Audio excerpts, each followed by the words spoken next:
Saludos, les saluda el profesor Eduardo González. Hemos estado estudiando el Pentateuco en los últimos segmentos y este es el último segmento que tiene que ver con el Pentateuco. Como motivo de esto, este segmento va a ser simplemente una revisión de lo que hemos dado en los primeros 11 estudios que dimos acerca del Pentateuco. Habíamos dicho primero que todo que el Pentateuco no es un nombre bíblico, es derivado del griego y simplemente significa 5 libros. Ha sido aplicado por largo tiempo a los 5 libros de la Biblia. Los judíos se referían a estos 5 libros de la Biblia como el Torah. Este título se puede designar también como los 5 libros escritos por Moisés. La Torah, palabra Torah, significa ley, pero otros títulos eran los 5 libros escritos por Moisés. La Biblia se refiere al Pentateuco en una variedad de términos. Algunos se refieren al Pentateuco como la ley de Moisés, como el libro de la ley de Dios, y una combinación de esas 4 palabras: ley, libro, Moisés y Dios.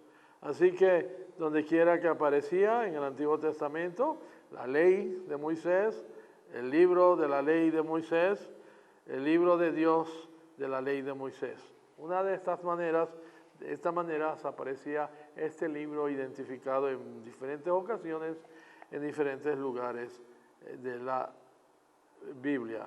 Moisés es identificado como el autor humano de este libro, aunque es obvio que Dios es el autor divino. Dios es el que inspira a Moisés a que escriba este libro, y el Pentateuco es simplemente una reflexión de la revelación que Dios le da a Moisés. Tenemos que decir algunas cosas acerca del propósito de este libro.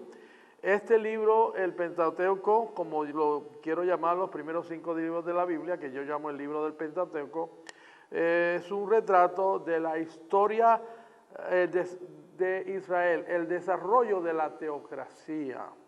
Estos 5 libros puestos juntos nos ayudan a entender cómo es que Dios estableció las fundaciones de este reino.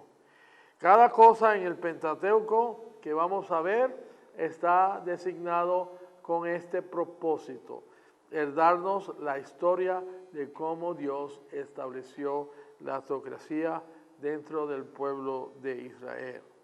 El Pentateuco no es una historia simple, no es una historia común, no trata de presentar todos los detalles, no trata de presentar todo lo que pasó a través de la historia de este pueblo. Hay periodos que son lapsos grandemente olvidados. Los 40 años en el desierto, muy pocas cosas nos dicen de lo que pasó en esos 40 años cuando ellos estuvieron en el desierto. Hay un gran silencio. Es una historia selectiva. Es una historia selectiva que Dios nos da acerca de lo que Él quiere que sepamos. También vemos el ejemplo de los 400 años que el pueblo estuvo en Egipto. Nada se nos dice acerca de esos 400 años, excepto de que en los últimos años ellos fueron puestos en esclavitud y que Dios manda a un libertador para sacarlos y así cumplir la promesa que Dios le había dicho a Abraham, que un día los sacaría de la tierra de Egipto, o esta nación que los iba a tener como esclavos. Este libro habla acerca del desarrollo del reino de Dios, como se manifestó en el caso de este reino a través del pueblo de Israel. Así que el material que vemos está cuidadosamente escogido por Dios. No todo es claro y no toda la información es dada. simplemente la información que Dios quiere que nosotros tengamos acerca de las cosas importantes que envolvieron el establecimiento de esta teocracia. Desde muy temprano los judíos han estado de acuerdo que el escritor de este libro fue Moisés. La autoridad de Moisés es claramente encontrada no solamente en estos libros como Éxodos, Números y Deuteronomio, que nos dan referencias a lo que Dios le dijo a Moisés que hiciera y que escribiera, pero también encontramos un gran versículo en Deuteronomio 31:9, el último libro del Pentateuco, donde nos dice en el versículo capítulo 31, versículo 9, que Moisés escribió esta ley y se la entregó a los sacerdotes levitas que transportaban el arca del pacto del Señor y a todos los ancianos de Israel. Además de esto, encontramos en Josué capítulo 8, versículo 3, que cuando él va a hacer la consagración del pueblo, él está con ellos y hablando acerca de la ley, él vuelve a hacer referencia a esta ley diciendo un pasaje importante, 8:31, donde reconoce a Moisés como el autor de este libro. Entonces Josué levantó en el monte Elba un altar del Señor, como Dios le había dicho, como Moisés le dijo al pueblo que hiciera, como recordatorio de esa consagración que ellos habían hecho ante Dios. Y Moisés, y tal, dice él, tal como Moisés, siervo del Señor, había ordenado a los israelitas. Los levantó de acuerdo con lo que está escrito en el libro de la ley. Así que vemos que este es un libro dado y escrito por Moisés. El libro claramente en Génesis nos va a hablar de la primera teocracia que Dios establece en Génesis, el libro de principios. Génesis quiere decir principio.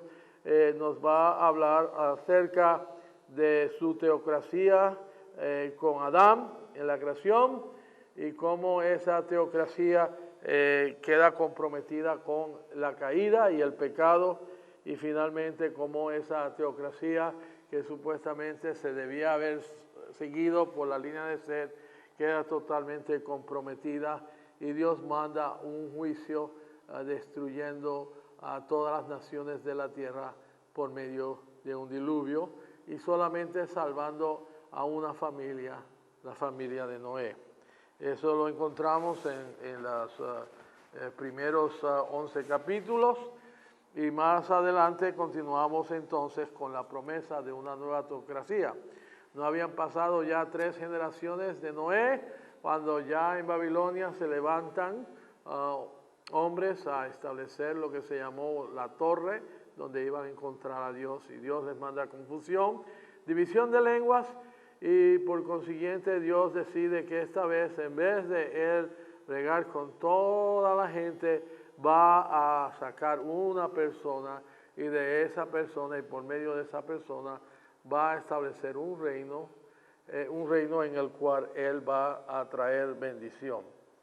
En la caída, antes de continuar con Abraham, volviendo otra vez un momentito a lo que sucede en la caída, encontramos una cosa muy interesante, es que Dios hace una promesa. A medida de que la nueva creación se compromete con el pecado, a medida que Adán y Eva caen en pecado y comprometen el cumplimiento de este nuevo reino, el reino de Dios, donde Dios le dio autoridad a Adán y a Eva sobre toda la creación y a su descendencia para que la usaran, para que la subjugaran, para que se beneficiaran de ella, y desafortunadamente ellos cometieron este pecado contra Dios a medida que ellos estaban tratando de desarrollar la creación y comprometieron el reino. Pero en medio de ese compromiso, en medio de esa caída, en medio de todo lo que había sucedido, en medio de la muerte que viene como resultado de ese pecado, Dios hace una promesa de salvación.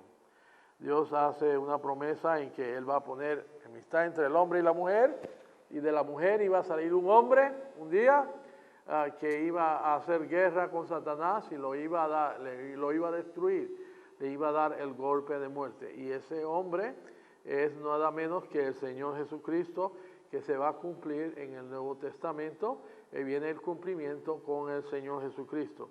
Así que desde ese momento en adelante, todo lo que vamos a ver en el libro del Antiguo Testamento, incluso con el establecimiento de la teocracia con Abraham o del reino teocrático con Abraham, es simplemente una preparación para que se cumpla esa promesa. La promesa que Dios dio en aquel día, en la caída, cuando Él tuvo que maldecir la tierra por causa del pecado de Adán y de Eva. Y claro está, Él prometió que de la mujer, de la semilla de la mujer, de la simiente de la mujer, iba a salir uno que iba a destruir a Satanás. Esa promesa es Cristo, no hay salvación fuera de Él, y la primera promesa de redención sucede al principio, en el capítulo 3 de Génesis, cuando Dios promete que Él prepararía el camino para que este Cristo, que era simiente de mujer, un día pudiera venir. Él iba a sufrir en las manos de Satanás, pero el sufrimiento que él iba a sufrir en las manos de Satanás iba a ser parte de su obra redentora.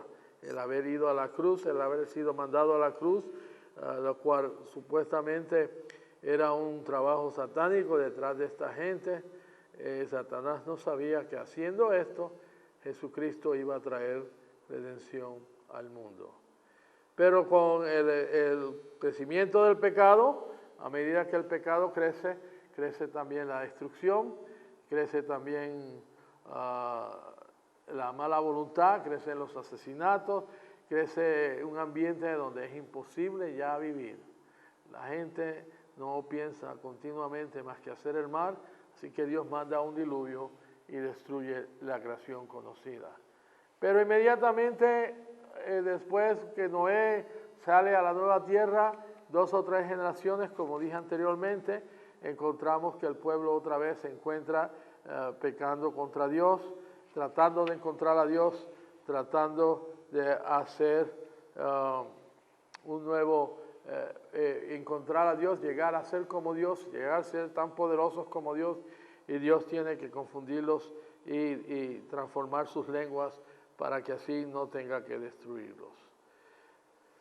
Así que inmediatamente después de esto encontramos que Dios establece un pacto con un hombre que no es un hombre de Dios, un hombre que conoce a Dios. Él viene de una familia de idólatras, su nombre es Abraham, Dios lo saca, lo llama, le dice, salte de tu tierra, de tu parentela, yo voy a hacer de ti una nación, te voy a dar una tierra, ven, salte, deja todas las cosas, y él se vino a la tierra prometida que él le iba a enseñar. Así que él salió sin saber a dónde iba a salir, pero él salió creyendo a Dios. Más tarde nos dice que Abraham creyó a Dios y esto le fue contado por justicia. En el Nuevo Testamento, cuando hablamos de los hijos de Dios, aquí los creyentes que somos cristianos, seguidores de Cristo, nos dice Pablo que nuestro padre es Abraham, porque somos justificados de la misma forma que Abraham fue justificado, que es por medio de la fe y por medio de la gracia. Dios hace un compromiso, un pacto con Abraham. Este compromiso se llamó el pacto de la gracia. En este compromiso, en este pacto que Dios hace, o compromiso y pacto, Abraham le ha prometido Dios a Abraham que Dios le iba a hacer de él una nación. Dios le iba a dar una descendencia, iba a ser de una nación, y que de él iban a ser benditas a todos los pueblos de la tierra. Además de ser una nación, también le iba a dar una tierra, y que a través de él iban a ser benditas todas las naciones de la tierra. El hecho de que le iba a dar una nación es prometido a través de un hijo, y ese hijo es prometido a través de Sara. Y acordémonos que este hombre y su esposa están más muertos que vivos cuando este hijo nace, Isaac. Isaac es el hijo de la promesa. Y encontramos varias bendiciones que vienen como resultado de lo que Dios hizo en la vida de Abraham. ¿Qué es lo que podemos decir acerca de lo que Dios hizo con Abraham? Primero es que Dios le da bendiciones verdaderas a su pueblo. Las bendiciones son reales.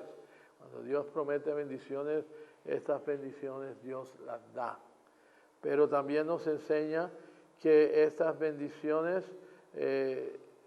Dios se las da a su pueblo, pero la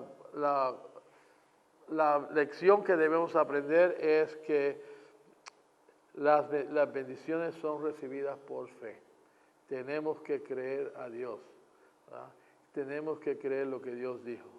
Dios le dijo a Abraham cuando ya él era una persona impotente, una persona vieja, cuando tenía una esposa que había sido infértil toda su vida, le dijo: yo voy a hacer de ti una gran nación, yo te voy a dar una descendencia y voy a hacer de ti una bendición a todas las naciones.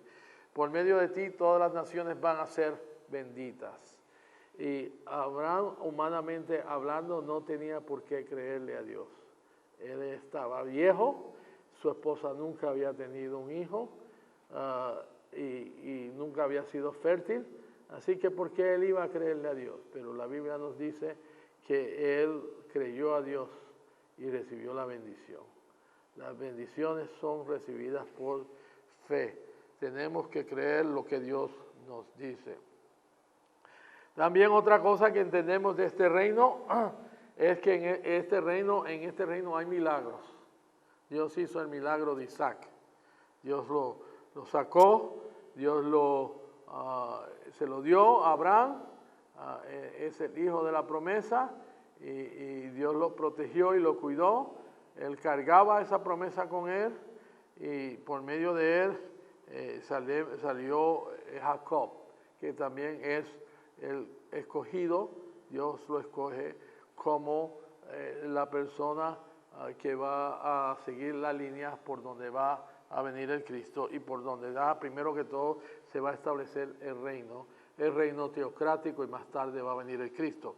Otra de las acerca de este reino que Dios está estableciendo es que la membresía en este reino es a través de la elección. Nosotros no somos salvos porque somos buenos. No, somos salvos porque Dios nos ha escogido. Dios escogió a Jacob a ser el representante de la línea de la promesa. Él demostró su poder sobrenatural sobre él. En su elección, la Biblia nos dice en la palabra de Dios que a Jacob amé, Esaú aborrecí. En el caso humanamente hablando, Esaú era el más perfecto, el que verdaderamente humanamente hablando debería haber recibido la promesa. Pero Dios nos deja ver con este acto que admisión en el reino de Dios es por medio de la elección. Dios escogió a este hombre para que fuera el que sobrenaturalmente llevara a cabo la obra del reino. Fuera él el que de él saliera la nación de Israel. Vemos que el carácter de Jacob no era un carácter bueno. Jacob era extremadamente malo. De hecho, nos dice la palabra de Dios que él tiene una pelea con Dios. Pelea con Dios toda la noche. Mas, sin embargo, después de haber peleado con Dios toda la noche, Dios lo bendice y él dice: no te voy a dejar ir hasta que me bendigas. Y Dios lo bendice, pero le deja una marca, le marca en su cadera donde él ya no va a poder andar correctamente, anda cojeando, y eso es una señal de que él batalló con Dios y que Dios finalmente le trajo la bendición en su vida. Dios no nos escoge para que seamos porque somos buenos. Es otro principio en esto de la elección. Dios no nos escoge porque somos buenos, Dios nos escoge para que seamos buenos. Y así vemos como Dios a través de este pueblo lo lleva a Egipto, a través de José.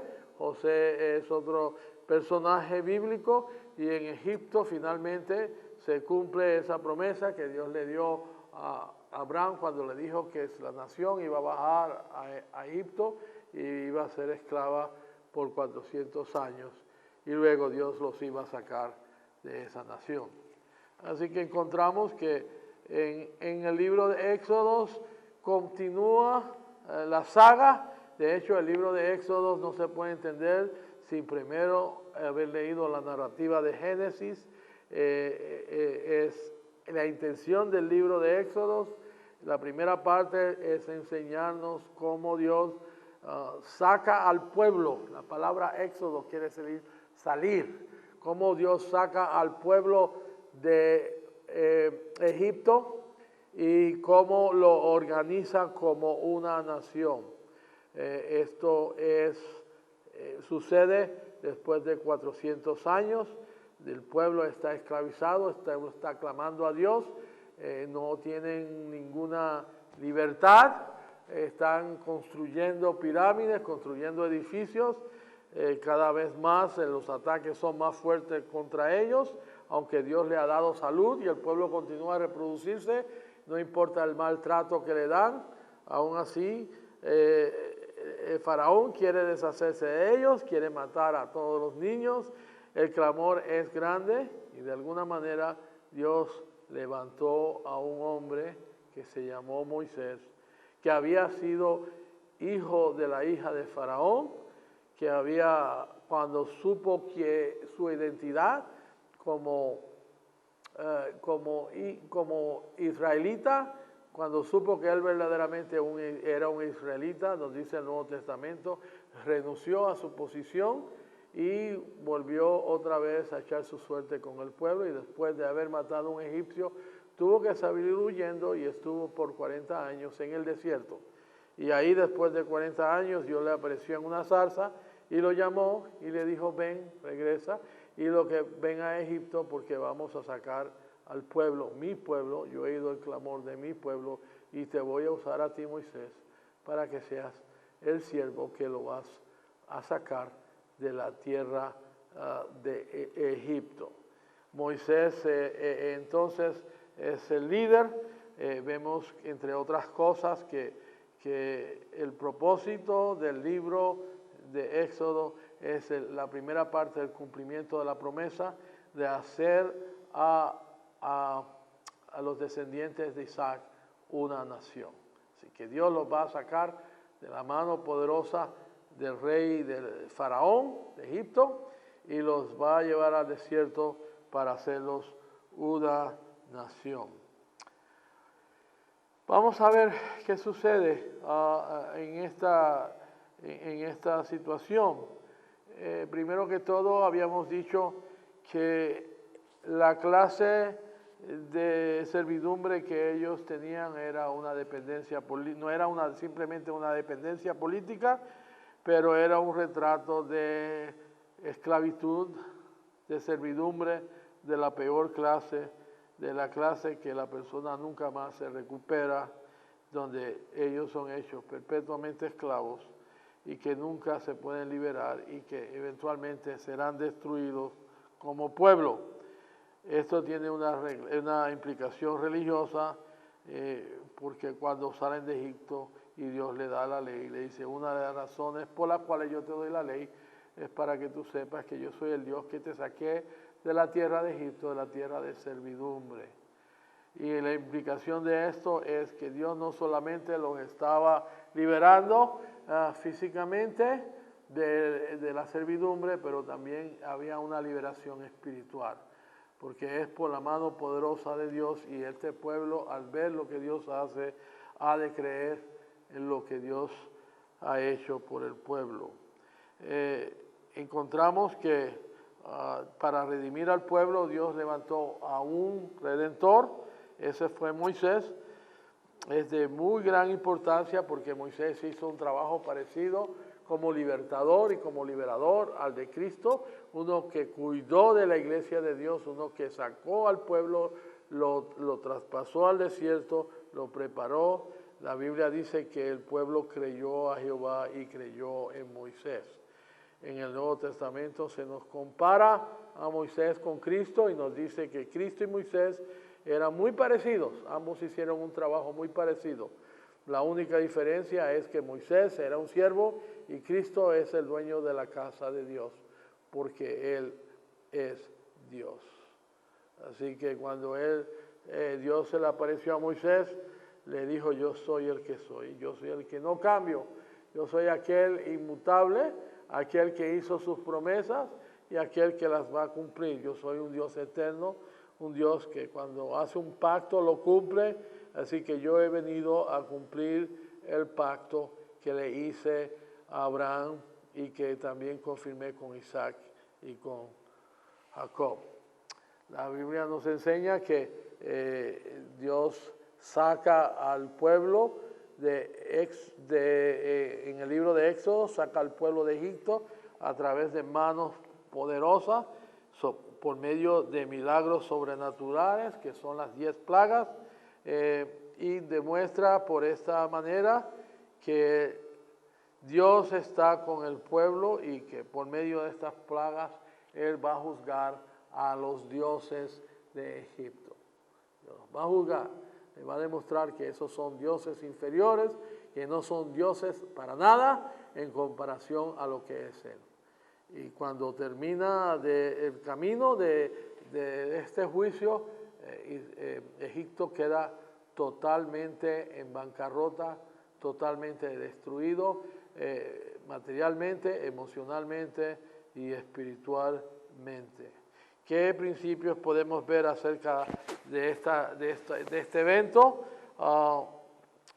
Primero que todo, que de entre todas las cosas, hay dos cosas importantes que yo quiero poner hincapié, y es que cuando Dios redime a su pueblo, cuando Dios cuida de su pueblo, cuando Dios trae salvación a un pueblo, eso también incluye destrucción a aquellos que son los enemigos de Él y del pueblo de Dios. Esto es representado en las plagas, pero también es representado en el Mar Rojo, cuando ellos cruzan el Mar Rojo, y también es un cuadro, un retrato del juicio venidero que habrá venir. Dios tiene un pueblo que somos nosotros, un pueblo que ha sido redimido, un pueblo que ha sido perdonado, un pueblo que ha sido salvado, pero que ahora que hemos sido salvados, quiere decir que aquellos que no creen, que aquellos que rechazan a Dios, un día también van a ser destruidos. Okay. Y otra cosa importante es que cuando Dios redime a un pueblo, cuando Dios salva a un pueblo, Él no se olvida de ese pueblo. Él permanece con ese pueblo. Él cuida a ese pueblo. Él protege a ese pueblo.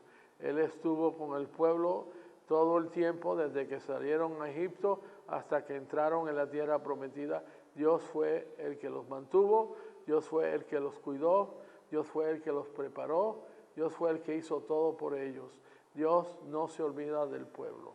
Así que si usted es hijo de Dios y conoce a Dios, acuérdese que esa promesa y ese comportamiento de Dios no ha cambiado. Dios es el mismo hoy, ayer, hoy y para siempre. Y por consiguiente tenga usted en cuenta que si usted es un hijo de Dios, Dios no se ha olvidado de usted. Para siempre, y por consiguiente tenga usted en cuenta que si usted es un hijo de Dios, Dios no se ha olvidado de usted. En el desierto, Dios organiza al pueblo de Israel como nación. Ya cuando los saca al desierto, los organiza como una nación. Lo hace por medio de un pacto que hace con el pueblo, y le dice al pueblo que este pacto es voluntario, si quieren obedecer, si quieren o escuchar mi voz. Si quieren entrar en este pacto, pueden hacerlo, pero el único requisito para tener este pacto conmigo es la obediencia. Y Dios demanda desde muy principio, aún el momento de hacer ese pacto con el pueblo, que el pueblo sea un pueblo obediente a lo que Dios tiene que decir. Así que Israel, por medio de este pacto, es organizada en una nación, pero no una nación cualquiera. No es una nación común como las demás naciones de la tierra. Es una nación única, es una teocracia, es una nación donde no el hombre, pero Dios es el que va a gobernar. Esta organización, este convenio, este pacto, esta unión entre Dios y Israel es voluntaria, pero Israel debe de obedecer en todo. Y Dios le demanda obediencia a su ley, una ley que le va a dar para que pueda hacer.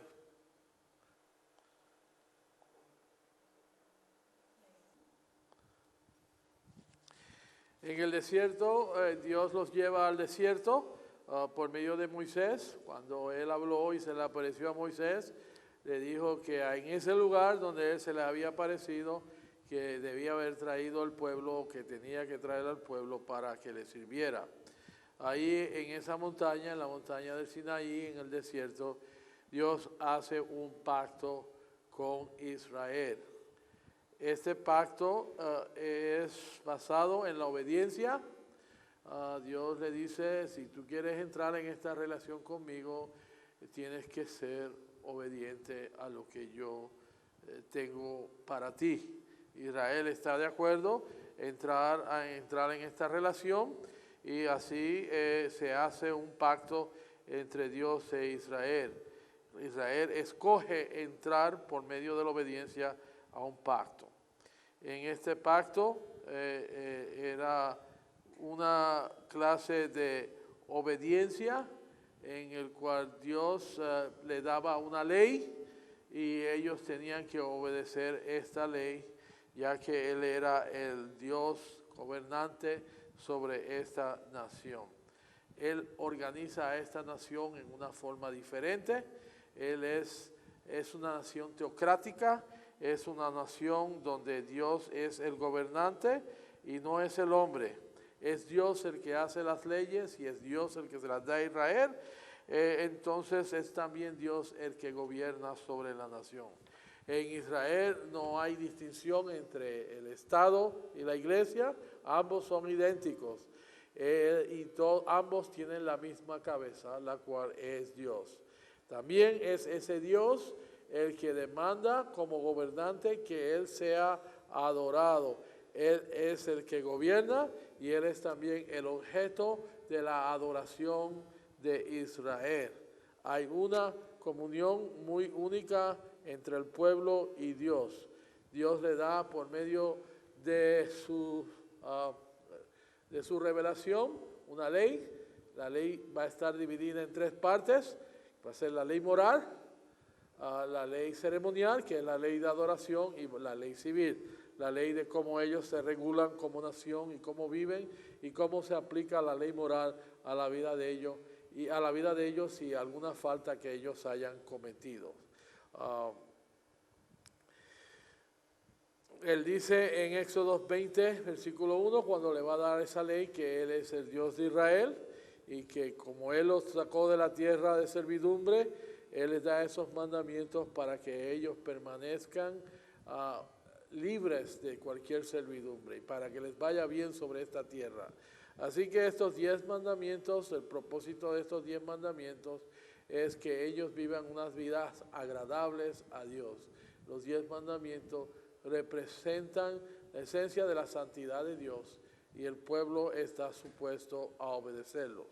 En adición de haberle dado estos 10 mandamientos, le da también las leyes ceremoniales, le da un tabernáculo, les da cierta, como se dice, mobiliario para este tabernáculo Y este tabernáculo en este tabernáculo se representan las leyes ceremoniales de cómo Dios desea ser adorado.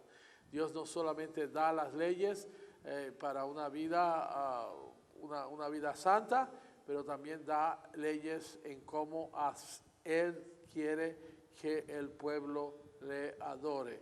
Cada una de estas cosas que vamos a ver aquí, que aparecen en todo el mobiliario, en el tabernáculo y todas estas cosas que discutimos anteriormente, simplemente nos dan una idea de algo futurístico, de algo que iba a suceder en el futuro a través de la vida de Israel.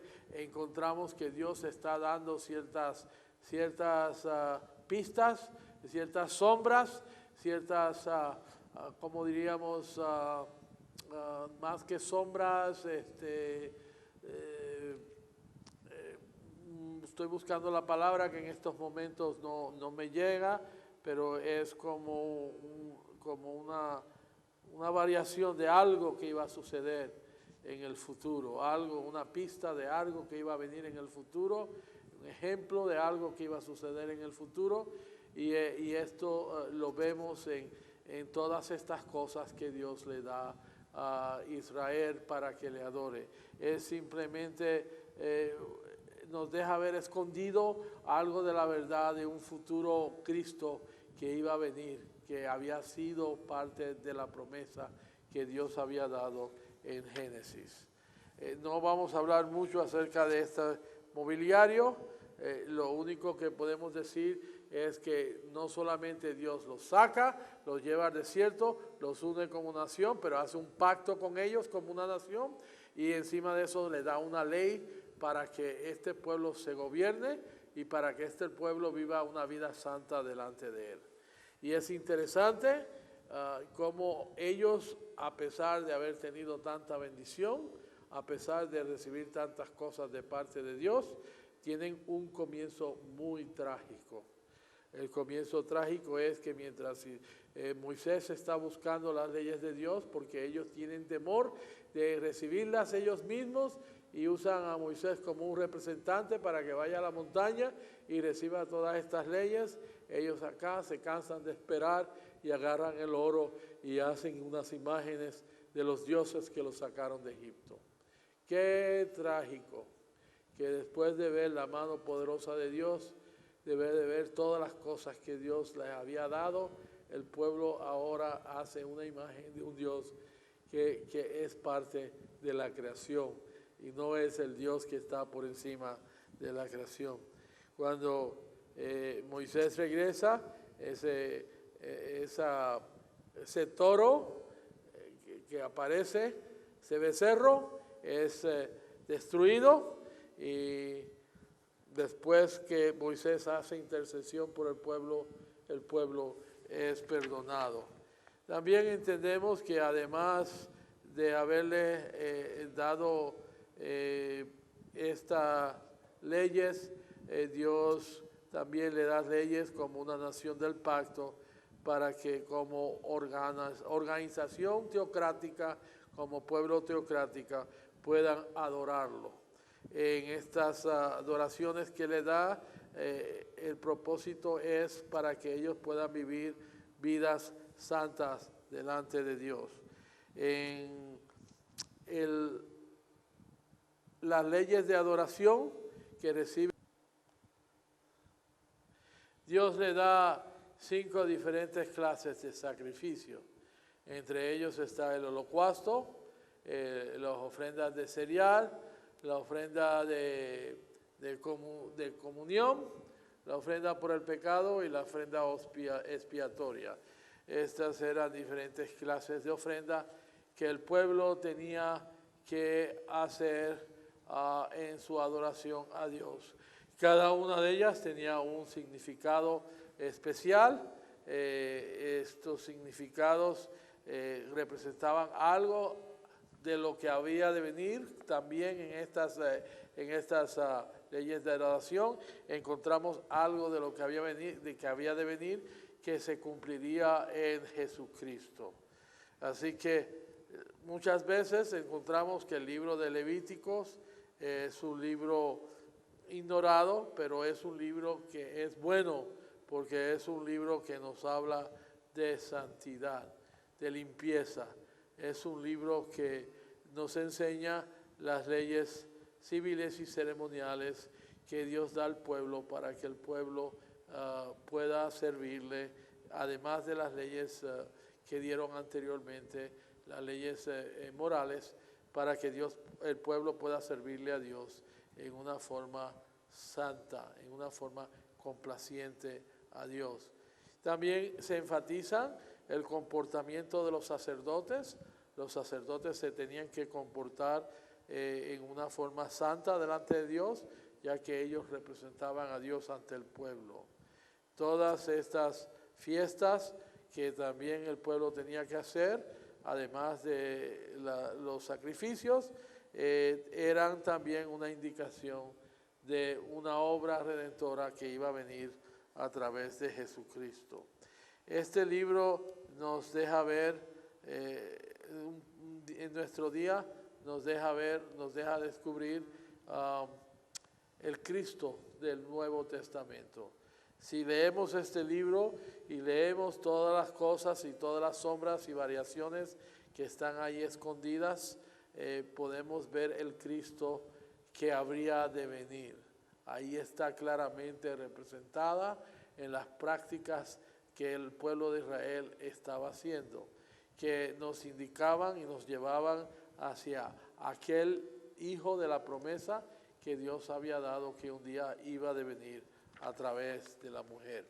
En el libro de los Números encontramos que es un libro donde Dios disciplina a Israel, es un libro donde Dios lo prepara, lo entrena para que ellos no solamente puedan viajar como nación, 2,5 millones de personas, pero también para que ellos estén preparados para la batalla. Encontramos que este libro se llama el libro de Números porque ahí encontramos 2 censos. Un censo al principio del libro, donde salen 603,550 personas, pero debido al pecado de desobediencia, el segundo pecado, cuando Dios mandó los 10 espías, los 2 espías, y 10 regresaron con un reporte negativo, y el pueblo se rebeló contra Moisés y pecó contra Moisés y contra Dios, Dios no los permitió que entraran en la tierra prometida. Y estuvieron por consiguiente 40 años en el desierto. Y Dios no dejó entrar, no permitió que esa generación que no creyó y que se rebeló contra Moisés y que se rebeló contra él, entrara en la tierra prometida. Toda persona mayor de 21 años no fue permitido entrar en la tierra prometida. Las únicas 2 personas que pudieron entrar en la tierra prometida fueron los 2 jueces que trajeron un reporte, mayor de 21 años, los 2 jueces que trajeron un reporte, y esos fueron Josué y Caleb.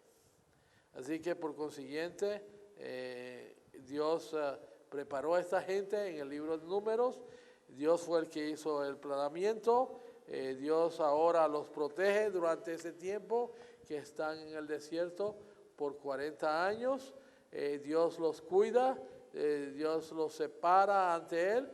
Al fin y al cabo, este pueblo que aparece, esta nueva generación no es perfecta, no es una nación que es totalmente santa, pero podemos decir claramente que es una nueva generación que está dispuesta a servirle, está dispuesta a confiar más en Él, está dispuesta a hacer lo que Dios dice.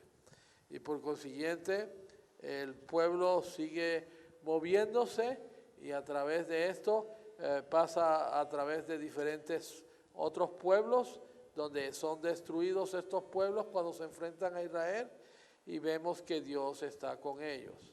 También tenemos el incidente de Balaam, que Balac lo contrata para que maldiga al pueblo, y 4 veces quiso traer maldición sobre el pueblo, pero no pudo. Cada vez que hablaba venía bendición sobre el pueblo. Es interesante como Dios no permitió que nada le pasara al pueblo de Dios. Por consiguiente, terminamos ya cuando ya están llegando a la tierra prometida, están cerca de la frontera, debido a un pecado que cometió Moisés en desobedecer a Dios cuando el pueblo tuvo sed y se quejó, y Moisés le dio coraje y Dios le dijo, háblale a la roca. Moisés le pegó a la roca y por consiguiente agua salió como Dios había dicho que iba a salir, pero como Moisés desobedeció a Dios, Dios le dijo, tú tampoco entrarás en la tierra prometida. Yo te voy a permitir que tú la veas de una montaña lejos, pero tú no vas a poder entrar en esta tierra prometida. Y por consiguiente tenemos que decir que Moisés, antes de retirarse y antes de ir a morir, se reunió con el pueblo y le dio 3 discursos, donde él recordó la vida de ellos y cómo Dios los había protegido, cómo habían sido una nación que no era la más fuerte ni la más poderosa, mas aún así Dios la cuidó y la protegió. Segundo, Dios le recordó del pacto que habían hecho con Dios y que ahora que iban a entrar en esa tierra, no se olvidaran de ese pacto y no le fallaran a Dios después que Dios los prosperara. Y tercero, llamó a que obedecieran ese pacto, no olvidaran el pacto. Primero que recordaran el pacto, revisaron el pacto, les habló del pacto, y después tercero que no se ocuparan de obedecer ese pacto ante Dios. Y por último, Moisés se despide y sube a la montaña a morir. La intención en cada uno de estos es esto, obediencia. Acuérdate que Dios se complace en la obediencia. Dios se complace no en sacrificios, pero en que me obedezcan. Ese es muy simple. Es muy simple la enseñanza. La enseñanza que hemos visto es que Dios quería obediencia del pueblo, como Dios desea que hoy en día nosotros le demos su obediencia.